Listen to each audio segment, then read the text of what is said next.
کبھی کبھار جان سے پیارے لوگ بھی ہماری ذات اور جذبات کی اس قدر خوبصورتی سے تذلیل کر جاتے ہیں کہ جب وہ لمحے دماغ میں گردش کرتے ہیں تو ہماری روح تک لرز جاتی ہے۔ کسی نے مجھ سے پوچھا کہ تمہارا اپنا کون ہے؟ ایک پل کی خاموشی کے بعد میرا جواب تھا، جو کسی اور کے لیے مجھے نظر انداز نہ کرے۔ خیال رکھنے والا مرد خوبصورت مرد سے بہتر ہے۔ لوگ صرف خود کے سگے ہوتے ہیں۔ آپ ساری عمر کسی کے خیر خواہ ہو جائیں، بس ذرا سی غلطی، غلط فہمی یا بدگمانی کی دیر ہے، آپ کی بھلائی آپ کے خلوص سمیت منہ پر مار دی جاتی ہے۔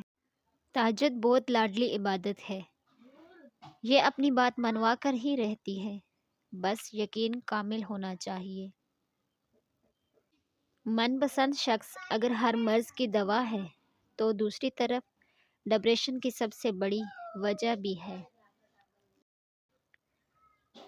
رشتے توڑنے کا مشورہ تو کوئی بھی دے سکتا ہے، مگر رشتے جوڑنے اور نبھانے کی ترغیب کوئی باشعور شخص ہی دے سکتا ہے۔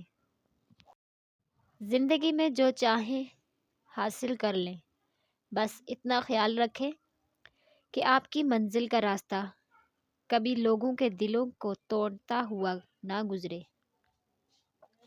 جب کوئی ہاتھ اور ساتھ دونوں چھوڑ دیتا ہے، تب اللہ کوئی نہ کوئی انگلی پکڑنے والا بھیج ہی دیتا ہے۔ خدا ان دو پیار کرنے والوں کو ضرور ملا دیتا ہے، جن کی چاہت دونوں کی طرف سے سچی ہو اور دعائیں دونوں طرف سے ایک دوسرے کو پانے کی مانگی جاتی ہوں۔